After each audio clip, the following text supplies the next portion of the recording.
India market invest মাইন্ডসেটে আপনাদের স্বাগত। যারা চ্যানেল নতুন এসেছেন তাদেরগুলো প্লিজ চ্যানেলটাকে সাবস্ক্রাইব করবেন, লাইক করবেন, বেল আইকনটা প্রেস করবেন, তার সাথে অল বাটনটা প্রেস করবেন। নোটিফিকেশনটা কিন্তু সঙ্গে সঙ্গে আপনাদের কাছে গিয়ে পৌঁছাবে। স্যার, আমরা কিন্তু এখন একটা ব্রেকিং নিউজ নিয়ে আলোচনা করতে চলেছি। কি ব্রেকিং নিউজ, কোন কোম্পানির ব্রেকিং নিউজ ডিটেলসে আলোচনা করব। এই ব্রেকিং নিউজের জন্য কিন্তু এই কোম্পানিটা ভালো একটা মুভমেন্ট দেখাতে পারে। তো এই কোম্পানিটা আপনারা যারা পজিশনাল ট্রেডিং করেন তারাও কিন্তু রাডারে রাখতে পারেন, আর লং টার্মের জন্য কিন্তু বেস্ট কোম্পানি। চলুন দেখে নিই কী নিউজ পাওয়া যাচ্ছে, কোন কোম্পানির সম্বন্ধে পাওয়া যাচ্ছে। স্যার, কোম্পানির বোর্ড অফ ডিরেক্টর মিটিং করতে চলেছে কবে? 30শে জুলাই। 30শে জুলাই মিটিং করতে চলেছে। কিসের জন্য?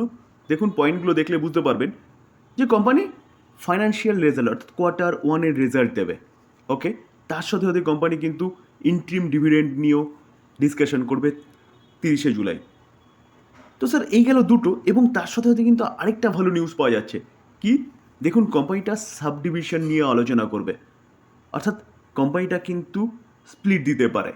সেটা কিন্তু আমরা 30 তারিখেই জানতে পারবো, অর্থাৎ 30শে জুলাই, যেদিন কোম্পানি তিনটে জিনিস কন্ডাক্ট করতে চলেছে, যেখানে ফাইন্যান্সিয়াল ইয়ার রেজাল্ট এবং ইন্ট্রিম ডিভিডেন্ড, এবং তার সাথে সাথে কিন্তু স্প্লিটের নিউজও আসতে চলেছে।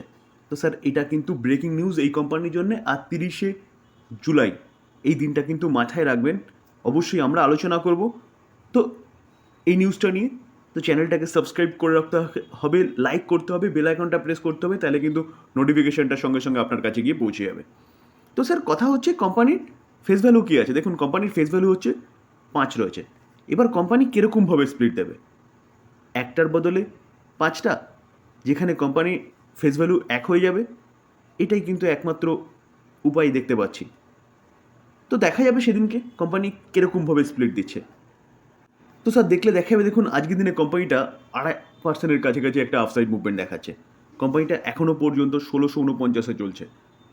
তো স্যার, আমরা যদি 5 দিনের রিটার্ন দেখি, দেখলে দেখা যাবে, দেখুন 4.5%-এর কাছাকাছি আফসাইড মুভমেন্ট দেখি। তো চলুন স্যার দেখে নিই কোম্পানি কি। দেখুন, কোম্পানি হচ্ছে বরুণ বেভারেজ। তো বেভারেজ কোম্পানি, যে কোম্পানিটা কিন্তু অলরেডি অনেকবার স্প্লিট এবং বোনাস দিয়েছে। দেখুন, 2019 থেকে যদি আমরা দেখি তাহলে 3:2, 3:2 21-এও দিয়েছে, 22-এ 3:2, এবং 23-এ দেখলে দেখা যাবে, দেখুন 1:2। তো 24-এ কোম্পানি স্প্লিট দিতে চলেছে। তো অলরেডি 4বার কিন্তু কোম্পানি কর্পোরেট অ্যাকশন, স্প্লিট এবং বোনাস দিয়ে দিয়েছে। তো স্যার, আমরা যদি রিটার্ন দেখি, দেখুন 1 বছরে কোম্পানি ডবল বানিয়ে দিয়েছে। আমরা যদি কোম্পানি 5 বছরে দেখি, দেখলে দেখা যাবে 5 বছরে 1031% রিটার্ন বানিয়ে দিয়েছে, এবং কোম্পানিটা যদি আমরা ম্যাক্সিমাম চার্ট প্যাটার্ন দেখি, দেখলে দেখা যাবে 2426% রিটার্ন বানিয়ে দিয়েছে।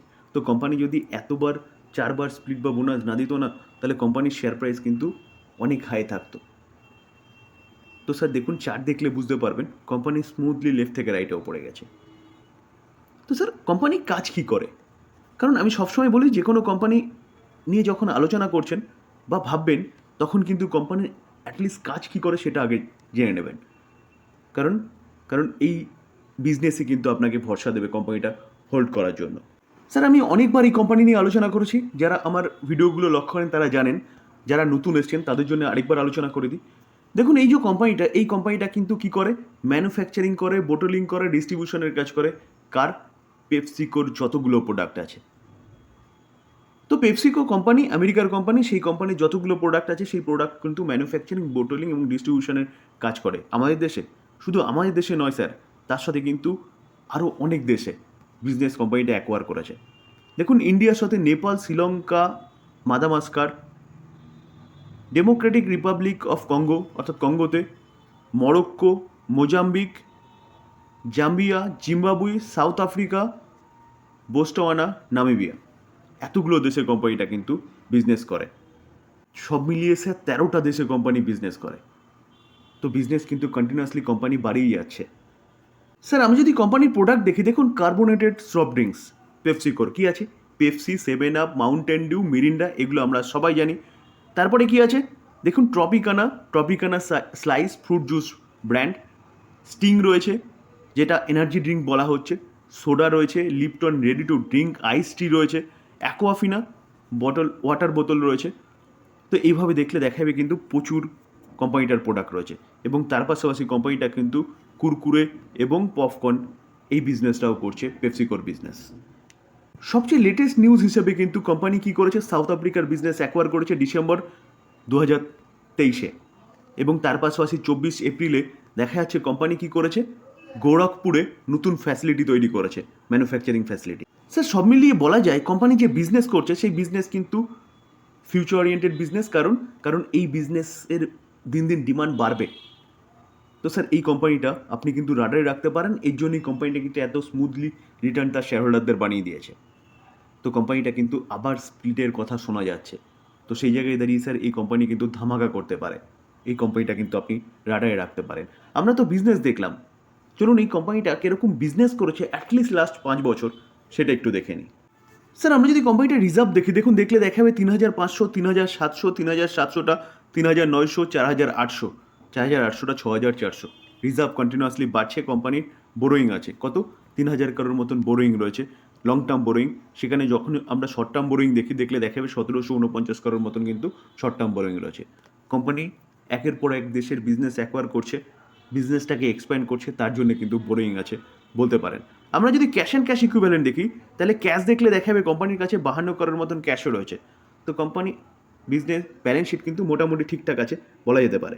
আমরা যদি কোম্পানির রেভিনিউ দেখি, দেখলে দেখাবে দেখুন 5700 2020-তে, 21-এ একটু কমেছে 4900, তারপরে দেখুন 6600। তো 21-এ কমার পিছনে কারণ কিন্তু কোভিড। 6600টা দেখুন 10700, 12700। তাহলে কোম্পানি কন্টিনিউয়াসলি তার রেভিনিউ বাড়িয়ে যাচ্ছে, অর্থাৎ বলতে পারেন কোম্পানি তার বিজনেস কিন্তু বাড়াচ্ছে। তার পাশাপাশি যদি আমরা কোম্পানির প্রফিট দেখি 448, সেটা 2021-এ একটু কমেছে, কারণ কোভিড ছিল, বিজনেস প্রায় বন্ধ ছিল। সেটা দেখুন 22-এ 489, সেটা 1270, 23-এ, 24-এ সেটা 1775। তাহলে কোম্পানির বিজনেস যদি এরকম বাড়ে, কোম্পানির প্রফিট যদি এরকম বাড়ে, তাহলে কোম্পানির শেয়ার কেন বাড়বে না স্যার? আমরা যদি শেয়ার হোল্ডিং প্যাটার্ন দেখি, দেখুন জুন 2024 প্রোমোটার 62.7% স্টেক হোল্ড করছে, এফআইএস 25.3% স্টেক হোল্ড করছে, এবং ডোমেস্টিক ইনস্টিটিউশন ইনভেস্টার কিন্তু 4.5, ডোমেস্টিক ইনস্টিটিউশন ইনভেস্টার কন্টিনিউয়াসলি তার স্টেক সংখ্যা বাড়াচ্ছে। এবং পাবলিক দেখলে দেখা যাবে অনলি ফর 7.5%। তাহলে 92.5% স্টেক কারা হোল্ড করছে? প্রোমোটার, এফআইএস এবং ডিআইএস। মিউচুয়াল ফান্ডকে দেখলে দেখা যাবে 2.42%, 33টা মিউচুয়াল ফান্ড রয়েছে। ফরেন পোর্টফোলিও ইনভেস্টার 24.68%, 982টা ফরেন পোর্টফোলিও ইনভেস্টার রয়েছে। Government pension fund 2.36%, new world fund 1.24%, government of Singapore 1.16% কেন হোল্ড করছে? তার পাশাপাশি দেখলে দেখা যাবে দেখুন ইন্স্যুরেন্স কোম্পানি 1.62%, 17টা ইন্স্যুরেন্স কোম্পানি আছে। স্যার কেন রয়েছে এতটা ইনস্টিটিউশন ইনভেস্টার? কারণ স্যার কোম্পানির বিজনেস, আমি সবসময় বলি যে ইনস্টিটিউশন ইনভেস্টারদের কাছে কিন্তু কোম্পানির প্রমোটারের পরে বলতে পারেন সব রকম ইনফরমেশান গিয়ে পৌঁছায় বা রাখে তারা। আমাদের মতো রিটেলদের তুলনায় তারা কিন্তু বেশি ইনফরমেশান রাখে, তার জন্যেই তারা যেই কোম্পানিতে বেশি আছে সেটাকে একটু হেলদি বলা চলে। দেখুন স্যার আমরা যদি কোম্পানির সেলস গ্রোথ দেখি, দেখলে দেখা যাবে 10 বছরে 22%, 5 বছরে 26%, 3 বছরে 35%, কারেন্ট ইয়ারে 16%। তাহলে কোম্পানির সেলস গ্রোথ কন্টিনিউয়াসলি বাড়ছে। প্রফিট গ্রোথ দেখলে দেখা যাবে 10 বছরে 49%, 5 বছরে 47%, 3 বছরে 77%, কারেন্ট ইয়ারে 29%। কোম্পানির প্রফিট গ্রোথও কিন্তু কন্টিনিউয়াসলি বাড়ছে। স্টক সিজিআর গ্রোথ দেখলে দেখা যাবে কোম্পানিটা তার শেয়ার হোল্ডারদের কীরকমভাবে রিটার্ন বানিয়ে দিয়েছে। 10 বছরের ডেটা অ্যাভেলেবেল নেই, 5 বছরে 62%, 3 বছরে 86%, কারেন্ট ইয়ারে 100%। তাহলে ভাবতে পারছেন কোম্পানিটা কীরকমভাবে তার শেয়ার হোল্ডারদের রিটার্ন বানিয়ে দিয়েছে। যেখানে রিটার্ন অন ইকুইটি দেখলে দেখা যাবে সেটা কন্টিনিউয়াসলি বাড়ছে, 23 ছিল, 25, 30, 35। তো স্যার ভালো কোম্পানি, ভালো বিজনেস মডেল, যেই বিজনেস মডেল কিন্তু ফিউচারে আরও ভালো করবে। তো সেই জায়গায় দাঁড়িয়ে স্যার এই কোম্পানি নিয়ে কিন্তু আপনি চিন্তাভাবনা করতে পারেন, যেখানে আমরা লাস্ট 5 বছরের যে ডেটা দেখলাম সেই ডেটা অনুযায়ী কিন্তু কোম্পানি ফাটাফাটি বিজনেস করছে।